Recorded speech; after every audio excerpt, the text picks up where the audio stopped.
Narco Juniors, así lo hemos titulado esto, que es la historia de cómo los hijos de los capos narcos tratan de ocupar el lugar de sus padres y cómo muchas veces pueden convertirse en un eslabón más débil de la cadena porque no siempre toman las precauciones que toman sus padres. No es el caso del Chapito Guzmán, por ejemplo, la última gran captura que se realizó en México, que, como sabemos, su padre fue capturado varias veces, pero sí, por ejemplo, es el caso del Mencho Nemesio Ceguera Cervantes, que está al frente de uno de los mayores carteles de México, que es el de Jalisco Nueva Generación, y que realmente ha logrado mantenerse prófugo de la justicia, pero no así su hijo, y hay toda una expectativa. Y si a partir de tener al hijo se puede llegar al padre, bueno, esta es una de las cuestiones que me parece interesantes de este fenómeno que se está viviendo, tanto en México como en Estados Unidos. Para conversar acerca de esto estamos en comunicación con Javier Oliva, que es profesor doctor en Ciencia Política de la Facultad de Ciencias Políticas y Sociales de la UNAM de México y que es experto en temas de terrorismo y seguridad. Javier, ¿cómo le va? Lo saluda acá Darío Mijaji. ¿Qué tal, Darío? Muchas gracias por esta invitación. Saludos al teleauditorio allá en... Gracias por la oportunidad nuevamente. Javier, ¿cómo está viendo este fenómeno del papel que empiezan a tener los hijos de los capos más importantes de México y también de qué es lo que pasa a partir de que Estados Unidos, de que son capturados en México y muchas veces extraditados luego a Estados Unidos? Bueno, esta es una muy longeva tendencia, digo, desafortunadamente por los problemas tan graves que ha causado a México el tema del narcotráfico desde la década de los 40 del siglo pasado. No solamente se tratan en este caso de los hijos, como tú has señalado, también haría falta mencionar a los hijos de Ismael Zambada, el principal y líder más visible de la organización de Joaquín Guzmán y otros más, en donde también los hijos entran al relevo, incluso fueron juzgados en Estados Unidos. Otro de los fundadores históricos del grupo de Joaquín Guzmán y Zambada es Juan José Esparragosa. Se rumora que ya murió y que su hijo lo sustituyó en el área donde se toman las decisiones de esta organización. También está el caso de la organización que tiene su sede en la ciudad fronteriza de Ciudad Juárez, en donde Amado Carrillo Fuentes muere en el quirófano haciéndose una cirugía plástica para cambiar evidentemente su personalidad y es sustituido por su hermano y por su hijo. Entonces, tenemos la familia de los Félix Arellano precisamente en Tijuana. Entonces, esta es una tendencia en donde también las esposas, recordemos que Emma Coronel, la actual esposa de Joaquín Guzmán, pues ha jugado un papel muy importante en la conducción de los asuntos, por lo menos de dinero de su esposo. Y así podemos encontrar amantes, hermanos, los papás de uno de los líderes más sanguinarios de la organización de Santa Rosa, que se dedican al robo de combustible de la empresa paraestatal Petróleos Mexicanos. Los dos papás están presos, uno por tráfico de metanfetaminas y la mamá de este delincuente, de Juan Antonio Espinosa Yepes, está presa por transportar más de $1 millón en efectivo para distribuirlo entre la organización. Entonces, desafortunadamente, Darío, es una hábito, una costumbre en donde pues, los muchachos, las muchachas desde pequeños, la hija de Nemesio Ceguera también está enfrentando un proceso, la esposa de Nemesio está presa en un penal de máxima seguridad en México. Entonces es incorrecto decirlo, pero se vuelve un estilo de vida, si es que se le puede llamar así, convivir con la delincuencia, la violencia, la muerte, la corrupción. Ese es mi primer comentario, Darío. Es decir, Javier, que lo que uno ve en estas organizaciones, que son organizaciones en muchos casos, digo, no en muchos casos, estamos hablando de organizaciones transnacionales, sofisticadas, que mueven miles de millones de dólares y que sin embargo siguen teniendo, pareciera una lógica familiar no muy diferente de lo que uno podía ver de las organizaciones mafiosas del siglo XIX, por ejemplo, en Italia, lo que uno podía ver de la Cosa Nostra o de la Camorra, por decir dos ejemplos. ¿Es así? O sea, a pesar de toda la modernización, ¿se mantiene esa lógica de, bueno, es la familia la que se hace cargo? Bueno, mira, es que tocas un punto muy agudo, Darío. Dada la pertenencia o la oriundez de estas familias, la mayor parte de ellos tienen doble nacionalidad. Es decir, por ejemplo, las dos hijas menores de de Joaquín Guzmán, estando él prófugo, su esposa fue a dar a luz a Los Ángeles. Hmm. Y entonces sus dos hijas tienen la doble nacionalidad, igual que la propia Emma Coronel, como ya lo señalaba. Otro, Edgar Villagrán, también otro importante cabecilla criminal, también tiene doble nacionalidad. Varios de los integrantes de la organización criminal Los Zetas igualmente. Entonces esto les permite, de alguna forma, por las condiciones de acuerdos comerciales entre México y Estados Unidos, pues adquirir ranchos, caballos pura sangre, en fin, y lo que se conoce como el lavado de activos, ¿no?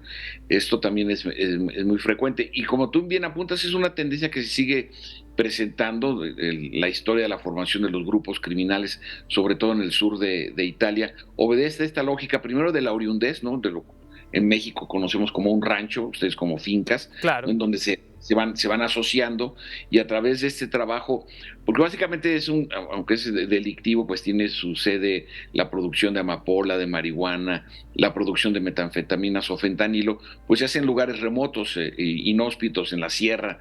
Básicamente, insisto, en estados que están apuntando sus sistemas carreteros hacia la frontera con los Estados Unidos. ¿Y es posible identificar en esta suerte de recambio generacional entre padres e hijos que se está viendo, por ejemplo, hoy con alguna de estas organizaciones, que hay binacionales, uno debería plantear, ¿no? Uno dice son mexicanas, pero en realidad son binacionales, son mexicanas y estadounidenses también, entre otras cosas. ¿Es posible identificar cambios en la forma de manejar y de gestionar la organización? Sí, desde luego, la tecnología, las criptomonedas, por ejemplo, los paraísos fiscales, tú sabes que con un enter, pues puedes mover dinero a paraísos fiscales como la ciudad de Panamá, Punta Cana, Islas Caimán, y ya un poco más distantes en términos geográficos, no en términos de información, pues está Andorra y otros paraísos fiscales, Luxemburgo en el caso de Europa, incluso a Las Vegas mismas, ¿no? Entonces, sí se ha encontrado cuando se detienen algunos de estos importantes cabecillas criminales que cuentan ya con despachos muy capacitados en el manejo de las tecnologías. Ahora, no solamente en el tema de las criptomonedas, sino también en el manejo jurídico. Están los Panama Papers también, en donde se da cuenta cómo los despachos pues utilizan sus distintos procedimientos a nivel internacional para manejar el dinero. Entonces, sí observamos una escalada, ¿no? En términos del estilo de vida, es decir, es que me cuesta trabajo utilizar un lenguaje propositivo, constructivo en esta actividad que tanto dolor ha causado a México, pero han sofisticado, es la mejor palabra, han sofisticado sus procedimientos para la utilización de dinero, que siguen siendo cuentas, Darío, y que lo sepa nuestro auditorio allá en Argentina, una disposición de dinero en efectivo verdaderamente casi ilimitada, ¿no? Y entonces aquí es donde entra también, y lo apuntaban muy bien en la cápsula de entrada, pues la responsabilidad, ¿no? Este es un problema de enfoque multilateral, porque ni Estados Unidos por sí solo, o Colombia, o los países centroamericanos, o del Caribe, o Canadá mismo, van a poder acabar, o contener al menos sería la aspiración, esta problemática, esta espiral de muerte por consumo, por sobredosis, muerte por violencia, problemas intrafamiliares. En México tenemos un muy grave problema de violencia machista. Promedio desaparecen en México 10 mujeres al día. Entonces es una espiral verdaderamente perniciosa en donde de manera unilateral ningún gobierno ni ninguna sociedad va a poder proceder por sí sola. Darío, este es mi comentario.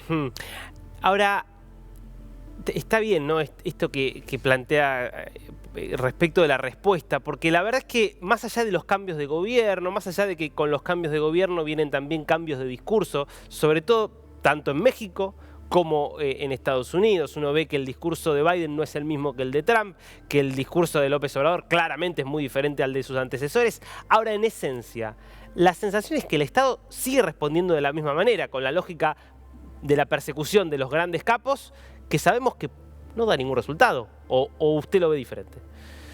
No, coincido con tu apreciación. Desde luego a mí me parece, lo he dicho, he tenido la oportunidad de participar en foros y escribirlo, en fin, como profesor de la Universidad Nacional Autónoma de México, señalar que mientras no se acometan con operaciones que impliquen desde... En México tenemos una frase, ¿no? ¿Quieres saber cómo funciona una organización criminal? Sigue la huella del dinero.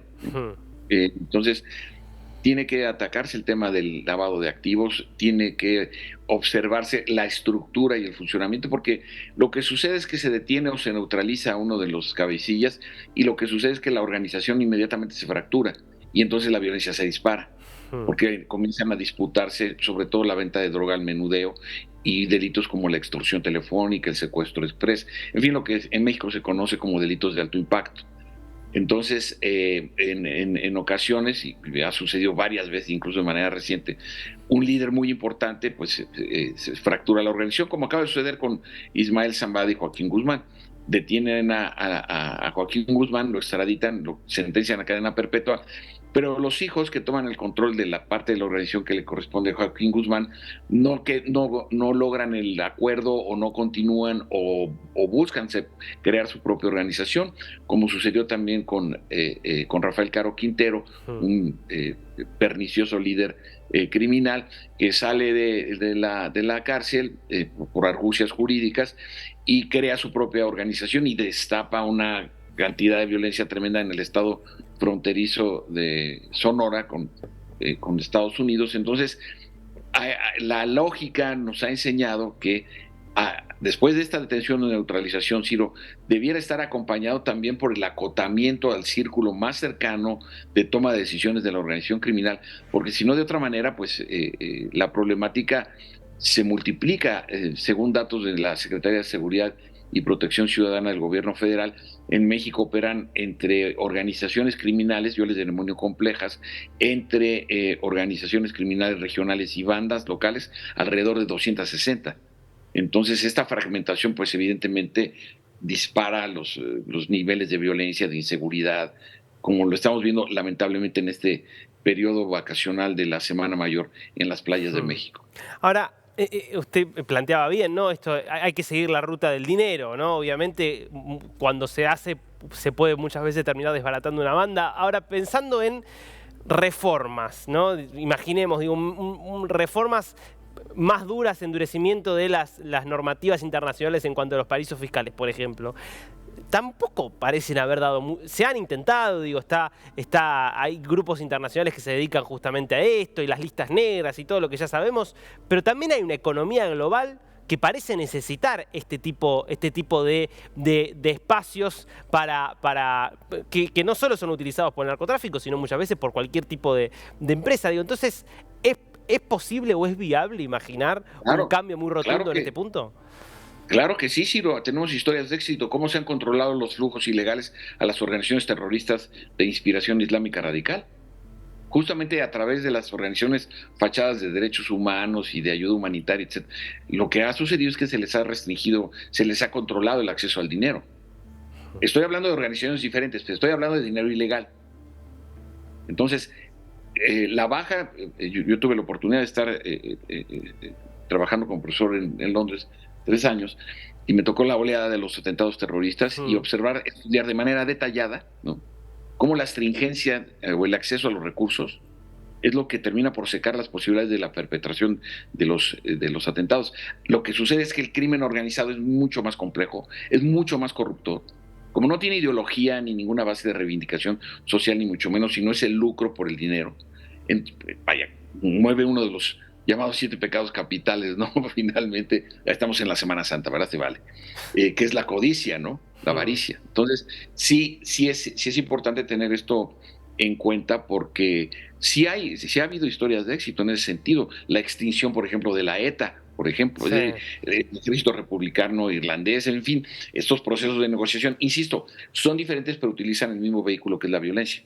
Entonces, en el caso de las organizaciones criminales de México y del mundo, porque yo quiero que me explique una autoridad estadounidense cómo se fabrica una tableta de fentanilo y la puedes comprar en los centros comerciales de Atlanta o en los parques de las zonas suburbanas de Chicago, y no solamente eso, Darío, que el dinero regrese. Entonces, la cadena de producción probablemente en Estados Unidos sea tan o más extensa que la que hay en México. Bueno, muy interesante realmente, Julio, realmente Javier, perdón. Javier. Muy interesante. también muchas preguntas, ¿no?, que quedan pendientes de un tema que probablemente tengamos que seguir debatiéndolo mucho tiempo más. Gracias por este tiempo con ellos. Gracias a ti. Saludos, muchas gracias por la oportunidad. Saludos desde México y que tengan una buena semana.